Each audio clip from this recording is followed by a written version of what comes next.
Good morning gentleman. मेरे पास बहुत से आर्मी सर्विंग पर्सनल की रिक्वेस्ट आई इंस्टाग्राम पे, यूट्यूब चैनल पे भी, कि मैं एक video ACC entry, that is army cadet college, SCO entry, special commission officer, और PCSL, permanent commission selection list entry के थ्रू जो आर्मी में ऑफिसर बनना चाहते हैं उनके लिए भी बनाओ। तो आज का वीडियो इन सब के लिए समर्पित है। ओके,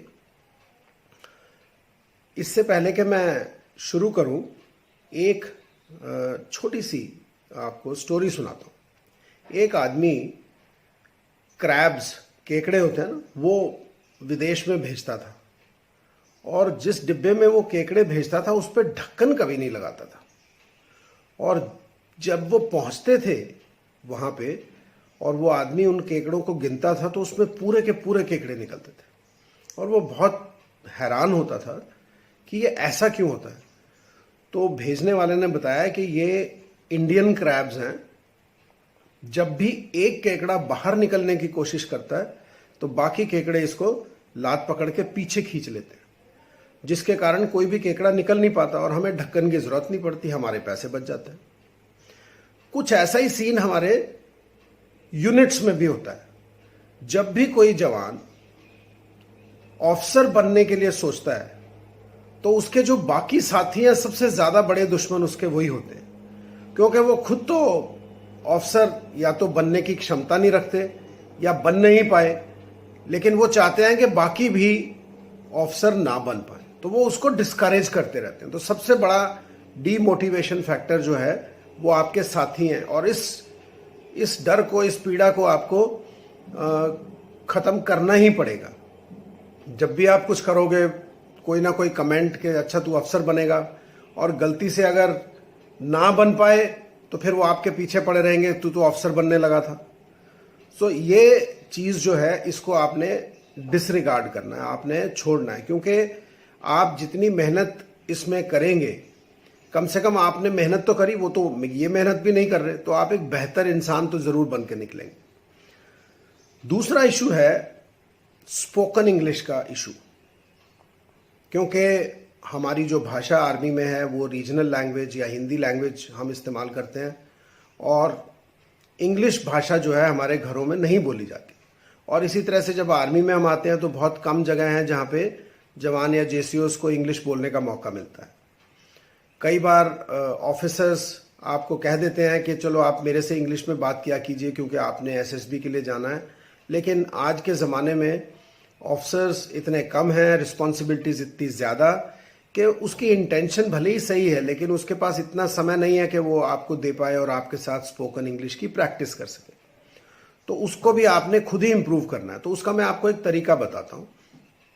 आप ने जैसे अपनी मातृभाषा सीखी है कि आपकी माँ आपसे उस भाषा में बोलती रही जब आपको समझ में नहीं आता था, करेक्ट? फिर आपको समझ आने लगा, लेकिन आप जब बोलने लगे तो आपने गलत बोला। आपने बोला खिड़की खुलता है, तो माँ ने आपको करेक्ट किया, बेटा खिड़की खुलता नहीं, खिड़की खुलती है। तो आपने करेक्ट कर लिया, लोग हंसे आप पे, लेकिन आपको कोई फर्क नहीं पड़ा। लेकिन आज के दिन जब आप कुछ गलत बोलते हैं और बाकी लोग हंसते हैं तो आपकी ईगो के ऊपर चोट लगती है। तो एक तो उसको डिसरिगार्ड करो। अगर कोई आपके ऊपर हंसता है, इसका मतलब आपने कोई गलती करी, तो उसको एक पॉजिटिव साइन लो और उस गलती को सुधारो, ना कि उसके हंसने के ऊपर नाराज हो, करेक्ट?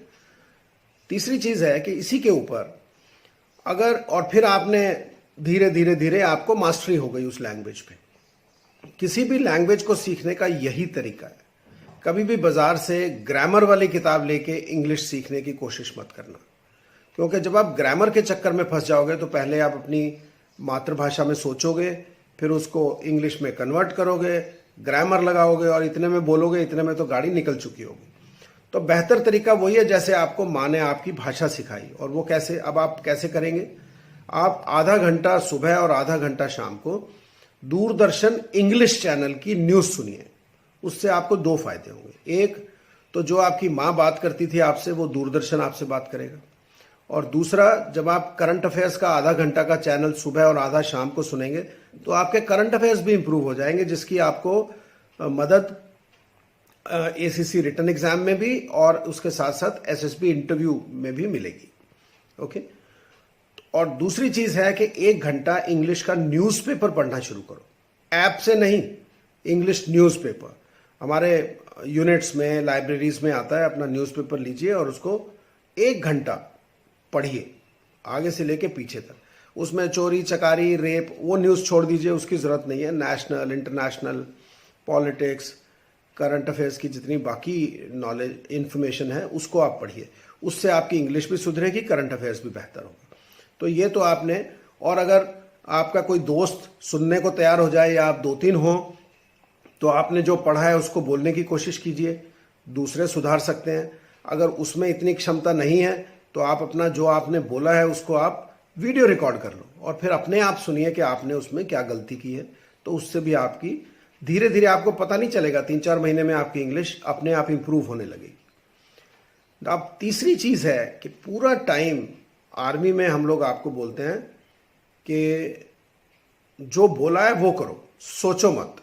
जब भी कोई जवान अपनी सूझबूझ से कोई काम करता है और गलती से वो खराब हो जाए तो ज्यादातर उसके सुपीरियर्स उसको बोलते हैं सोचने का काम तुम्हारा नहीं है, तुम सिर्फ जो बोला है वो करो, सोचने का काम मेरा है।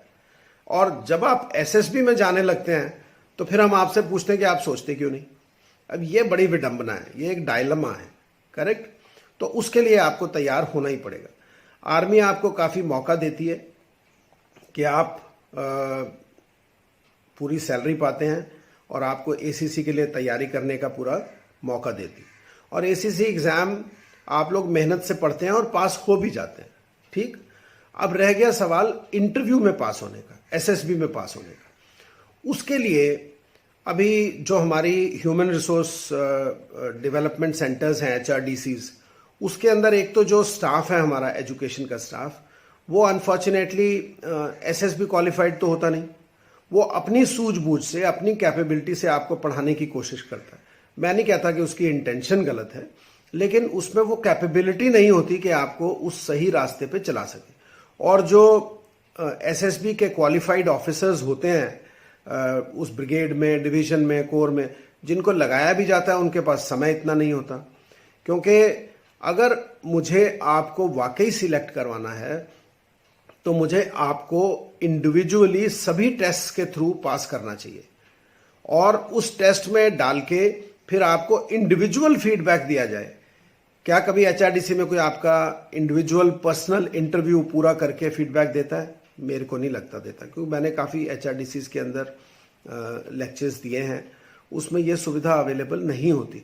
और यही कारण है कि ये जो कोचिंग सेंटर्स हैं हम भी चलाते हैं, फिर आप सबको उधर जाना पड़ता है।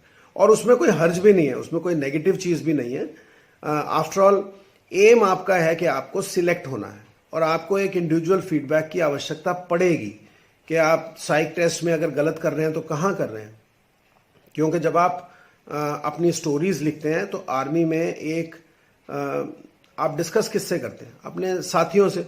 उसका भी एक्सपोजर उतना ही है जितना आपका है। तो ये एक वैसी हालत हो गई जैसे एक अंधा दूसरे अंधे को रास्ता दिखाने की कोशिश कर रहा हो, दोनों खड्डे में जाएंगे। तो इसलिए कोशिश करो कि किसी ना किसी से प्रोफेशनल गाइडेंस लेके आप अपने आप को इम्प्रूव करके और आगे चल सको, करेक्ट। तो मैंने आपको 3 मेजर चीज़ें बताई। एक तो आपको अपने साथियों से बचना है जो आपको नीचे खींचते हैं, दूसरा आपने अपनी स्पोकन इंग्लिश इम्प्रूव करनी है, और तीसरा आपने प्रोफेशनल गाइडेंस के नीचे एसएसबी की तैयारी करनी है। इन 3 तरीकों से ही आप एसएसबी को पास कर पाएंगे। अगर आपके कोई भी कमेंट्स हैं, सजेशंस हैं या कोई डाउट्स हैं, आप रोमन इंग्लिश में भी अगर यूट्यूब चैनल पे या इंस्टाग्राम पे नीचे लिख देंगे तो मैं पूरी कोशिश करूंगा कि मैं उसका आपको जवाब दूं। और जहां ज़रूरत पड़ेगी आप मुझे कॉल भी कर सकते हैं ताकि मैं आपको पर्सनली भी गाइड कर सकूं। Thank you very much. जय हिंद।